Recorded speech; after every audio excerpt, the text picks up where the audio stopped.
Welcome back to the shed. Recently I realised I've been neglecting one of the big three. I've covered Heinlein, I've covered Clarke, but I've yet to cover Isaac Asimov on this channel. So on the eve of what is almost our first year anniversary, I thought I'd put that right and take a look at Isaac Asimov's The Caves of Steel. Now this novel first came out in serialised format in the Galaxy magazine in 1953 and was released as a novel in 1954. So the novel is set 3,000 years into the future. We have Earth, which is completely overpopulated with something like 8 billion souls living on the planet. And they all live in these huge metallic domed cities, hence the term Caves of Steel. And all these massive domes, these cities, can host up to 10 million people. And so used to living together in close confines are these humans that they fear walking outside, right? So they never walk outside or venture outside. So what we find just before the book begins is that murder has taken place. So this is a typical classic murder mystery science fiction novel. And what we find is that the police commissioner has asked this guy, this detective Bailey, to investigate the murder, but partner up with this guy called R. Daniel Oliver.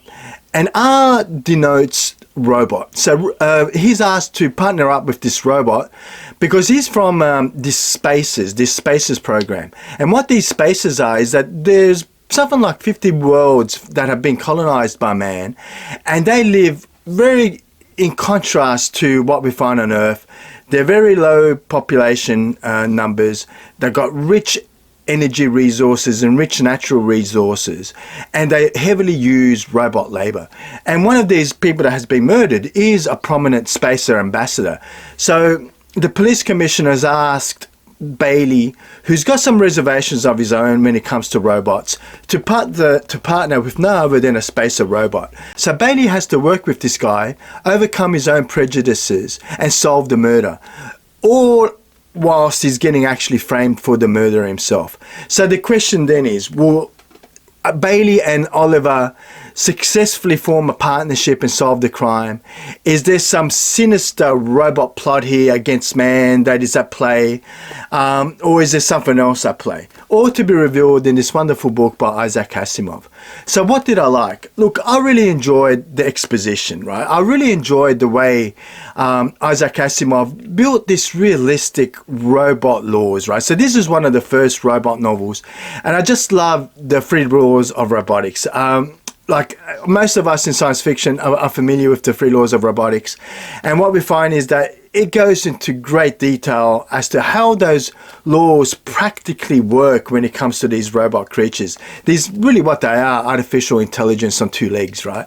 I really enjoyed that aspect of the novel. I just thought the exposition was just wonderful. It gave you a very realistic view of what AI and robotics could look like in the future. The other thing that I really enjoyed is why humanoid robots? So that question does come up, and I thought Asimov, through the use of one of the lecturers, one of the doctors in the actual novel, made a really good argument as to why hominoid or humanoid robots, right? So I thought that was rather interesting as well. I really like the concept of, of humans being resistant to change. So and overcoming your own prejudices, right? And seeing the world with unblinkered views. So those themes are covered in the novel, and I thought they were nicely done as well. The other thing I enjoyed as well is, what happens when these robotic or artificial intelligence who walk amongst us, who are almost indistinguishable from us, also become better than us at doing particular tasks. So what would a society look like when it comes to that? And ultimately the question is, what truly makes us human? Like, what differentiates us from some of these artificial intelligence, and what makes us human? All of that was covered in this novel as well, which I really thoroughly enjoyed. Very good exercise from Asimov. So what didn't I like?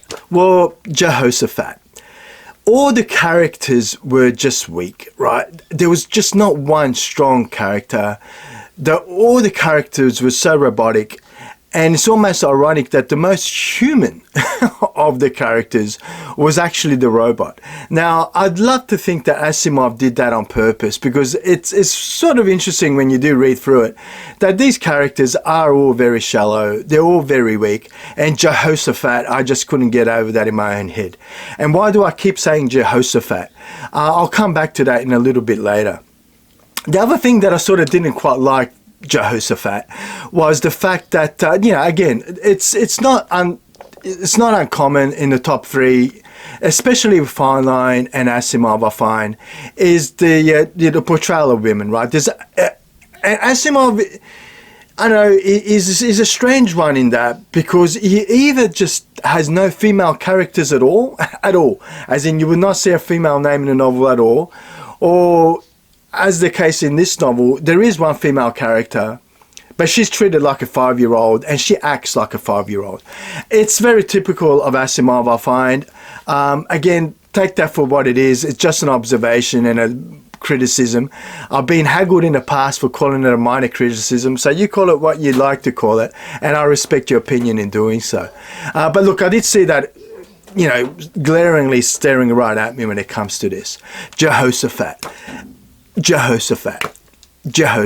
right? Every second exclamation in this book is Jehoshaphat. The first couple of times I didn't even really pay too much attention, but I just think that phrase was just overly done, and it got to a point where every time one of the main protagonists, mainly Bailey, exclaimed Jehoshaphat, I just sort of rolled my eyes and thought, oh, here we go again, Jehoshaphat, like, come on. Anyways, that is a minor criticism. It's not as bad as I'm making out, but it sort of did get under my skin a little bit. The other thing that stood out to me as odd, not necessarily a criticism, is the police department itself, right? Now, the world is something like 8 billion people strong, yet murder seems to be a surprise, and they seem to be completely incapable of solving crimes, right? Except for this one Bailey who's pushed into a corner to have to come up to a solution here. But I don't know, I just found it a bit odd, a bit illogical in many ways, and something that didn't quite sit well with me. So having said all of that, I still do enjoy reading Isaac Asimov, and I consider myself a big fan. I have been ever since I read The Foundation for the very first time 35 years ago, and I still consider myself a fan today. And I consider Asimov's Caves of Steel as one of the great robot novels as well. And I really did like the way that Isaac Asimov looked at AI like none of his predecessors really did when it comes to robots and robotics, right? So I really did enjoy reading Isaac Asimov's Caves of Steel, and I don't want to take anything away from the novel. So recommendations. Look, if you're a fan of the big three, you're gonna love Isaac Asimov's Caves of Steel.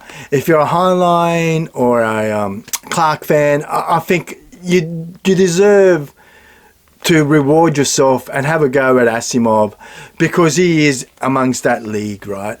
Is he the best science fiction writer of all time?